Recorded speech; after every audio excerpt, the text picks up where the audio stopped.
Welcome to the Bookistrator, where I share the stories I love through illustration.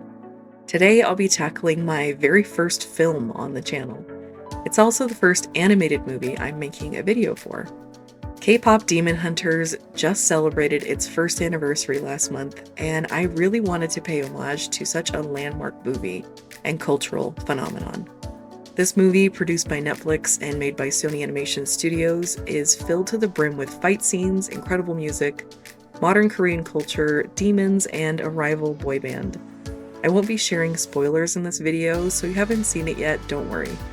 I hope what I have to say might interest you in taking the time to watch the show itself. Obviously, I recommend it. And lastly, I'm trying something new with this video. I want to share the finished piece up front, so you can get a feel for what I'll be tackling in the time-lapse. I hope this will be fun for you to see right at the start. Now, let's get to painting so you can see just how I did this. When I was initially coming up with ideas for fan art of this movie, with the intention of making it into one of my videos, I really struggled with what to draw at first. There are so many iconic moments, deep messages, and fun characters that I found myself kind of choice paralyzed. I asked a few friends for ideas, but I got a very varied response. Most people wanted me to draw something that I won't share here because it feels like a spoiler to me. Still stuck, I thought of one of my favorite characters from the movie, a six-eyed magpie called Sussy. I was pretty sure I was going to do something about them, but ended up going in another direction when I really thought about it. To me, Kpop Demon Hunters is about the three girls who are the main leads. It felt silly to be doing a piece about anything other than them. So after drawing out a bunch of different ideas, I settled on this piece here. I wanted to draw something really stylized with a limited color palette, which you'll be able to see as this video progresses. At this point though, I'd like to share the base story of this movie for those who are unfamiliar or need a refresher. Kpop Demon Hunters is the story of three girls, Korean pop stars who use their voices to protect their home from demons, lurking just on the other side of the veil called the Honmun. The Honmun, literally translated to soul gate, is a magical web, a curtain, that is woven from demon hunter voices and the energy and camaraderie emanating from their fans. It is this, and the weapons these women pull from the barrier itself, that helps them protect humans from having their souls devoured by demons, and their overlord, the big bad Grima. I'm so sorry if I pronounced that wrong, I really tried. This tradition of using voices to fight off the powers of evil is an old one by the time the torch is passed on to our main trio. One of my favorite parts in the movie is the montage at the very beginning, where we get to see the hunters of each era, from ancient Korea all the way to modern day. It's such a fun timeline of the history of mainstream music in that specific culture. I loved seeing the different outfits, hairstyles, and dance routines used by each group as they got closer to our current time. But back to the story. Rumi, Zoe, and Mira make up the modern incarnation of the Demon Hunters. Their band name is Huntrix, and they performed sold-out shows, all the while strengthening the Honmun to keep people safe. Life seems pretty charmed. They're at the top of their game in the industry.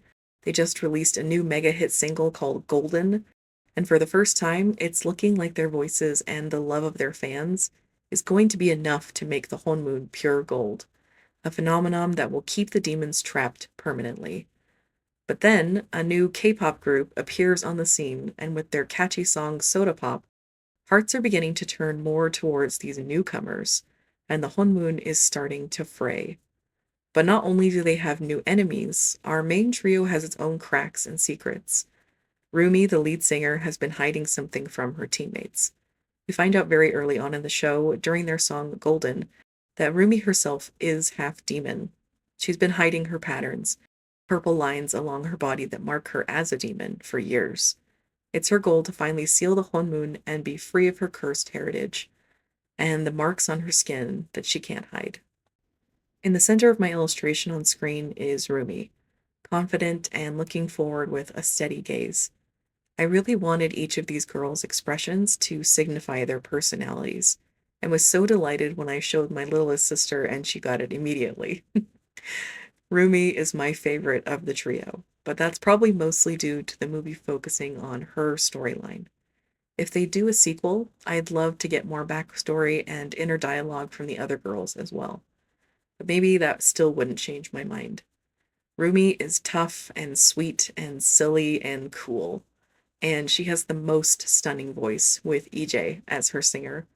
I love how deep and smoky her tone is and how high she can go. Really a killer sound, and I'm thrilled she's been so successful and lauded for her work on this movie. EJ's demos of all of the songs as they worked on them are totally worth the listen. Rumi as a character is also so relatable. In the song Golden, there's a bridge that Rumi sings as she stares into the mirror. It's a moment that the audience discovers that she's half demon. She sings the words, "Waited so long to break these walls down, to wake up and feel like me, put these patterns all in the past now and finally live like the girl they all see." We all have things we're scared of, secrets we don't want anyone to know, shame that we cover up. Rumi has to experience this daily, afraid that her friends will discover what she is, that they will treat her differently or even kill her for being half demon. This is her main drive throughout the beginning of the story, and why she can't rest until the whole moon is finally golden. She's a complex person, and I loved learning about her during the movie. Most of the sketches I drew when coming up with this piece are about Rumi. Several are centered on moments that happen later in the movie, so I again won't be sharing them. But I did draw a couple of ideas that I think would be cool to show here. On the left is an image of Rumi where the aspect I wanted to focus on was the patterns hiding beneath her clothes, kind of like ribbons of light you can just make out. I loved this idea and sketched it several times, but decided I really wanted to do all three girls instead. That thought led to this idea, where I figured it would be cool to draw what you are seeing on screen. I wanted to incorporate cool Korean-styled borders behind them too, and the simple color palette was there all along. Also, I love drawing profiles the most of any facial direction, so it was a win-win all around. Zoe, on the left side of the screen, is the rapper of the group.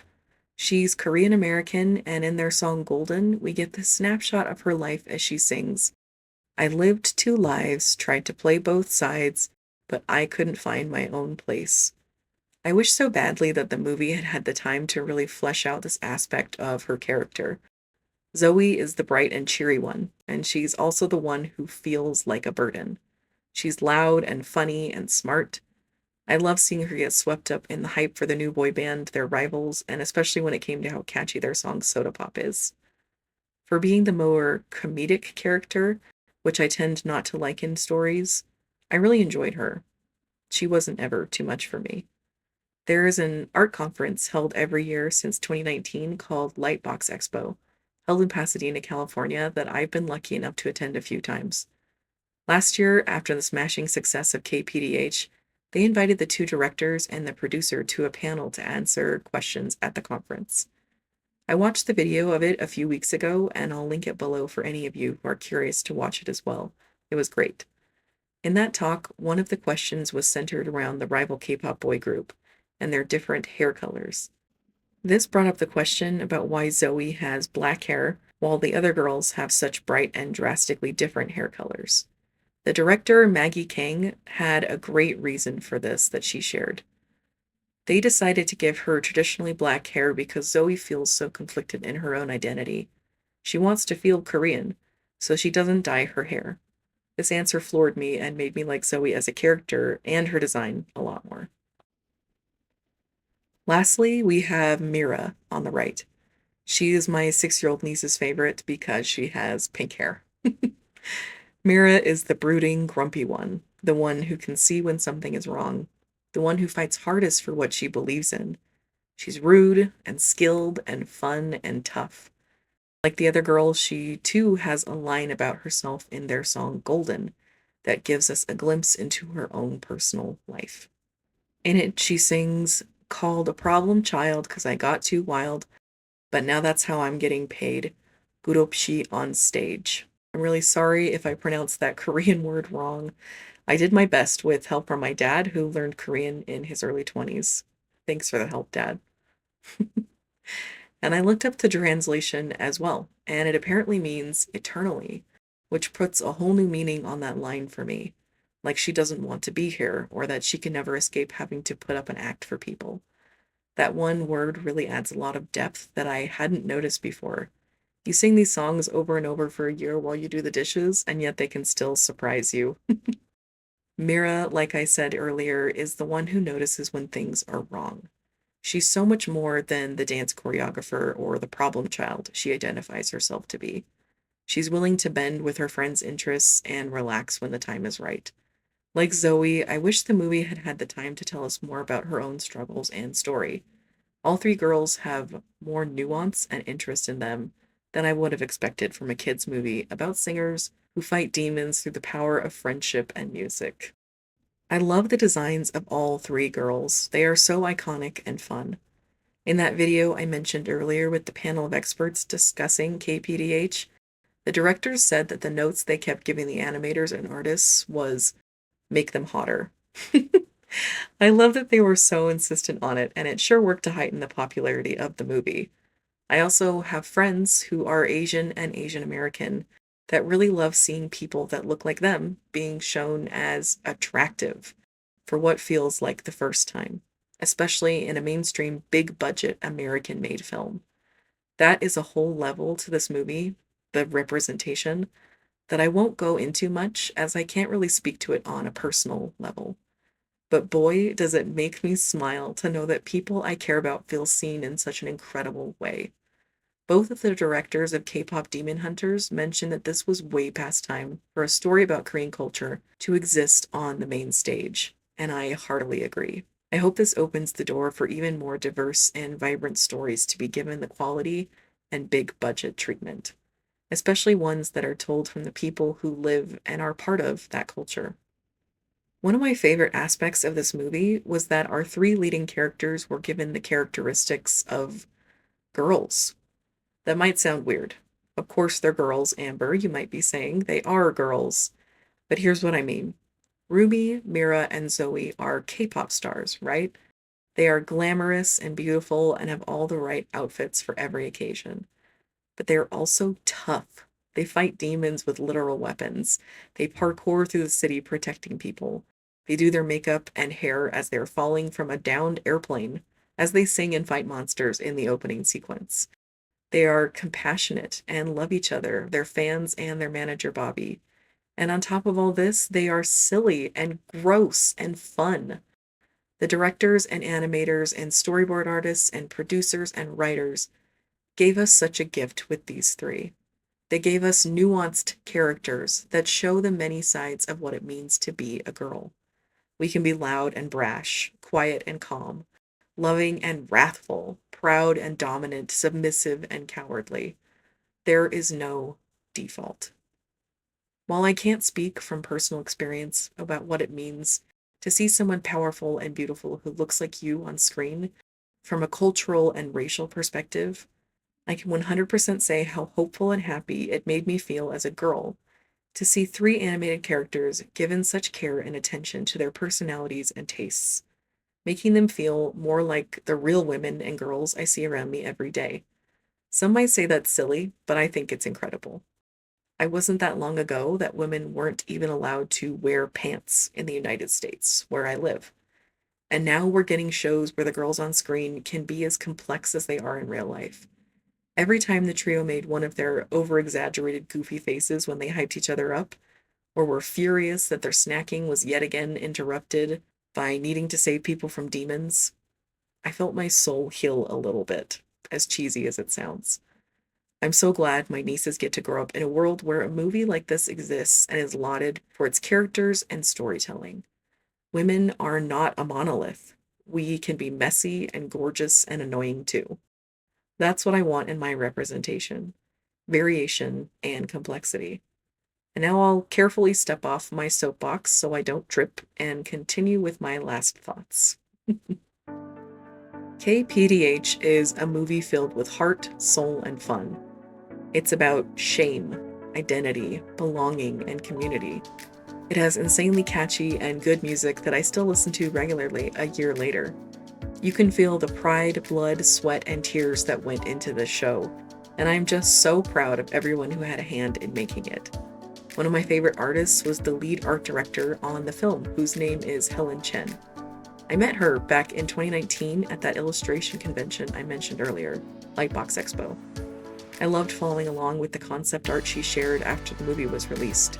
Please check out her Instagram, which I'll link below, to go hear her thoughts and see some of the cool concepts she created during the making of the movie. So many people worked so hard to make this a success, and I can practically feel it when I listen to the music or watch the movie over again. Art like this is what makes me proud to make things, and excited to talk about with other people.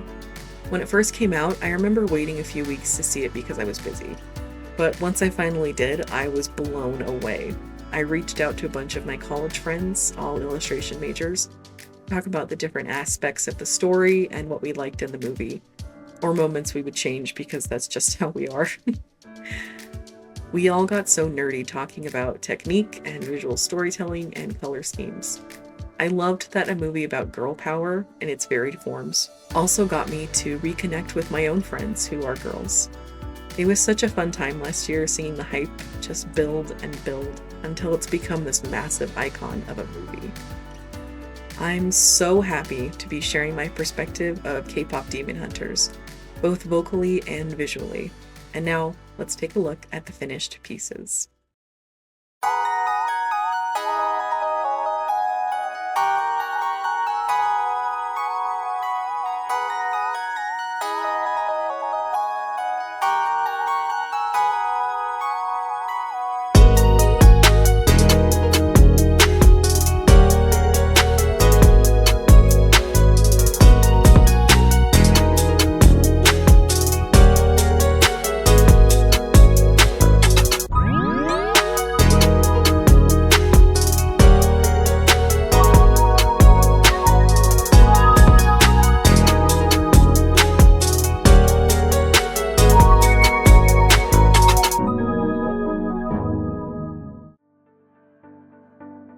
Thank you all for being here for another episode of What is Amber Dying to Talk About Next? If you've seen this movie, do you have a favorite song? Mine is actually the opening, the one that the hunters from long ago sing. It's just so cinematic and raw, but I genuinely like them all. Please remember to like, comment, and subscribe. It will really help me as I grow this dream project of a channel. And if you have any KPDH friends, share this with them. I hope you all have a wonderful rest of your day or night, and that I'll see you in the next one. Bye!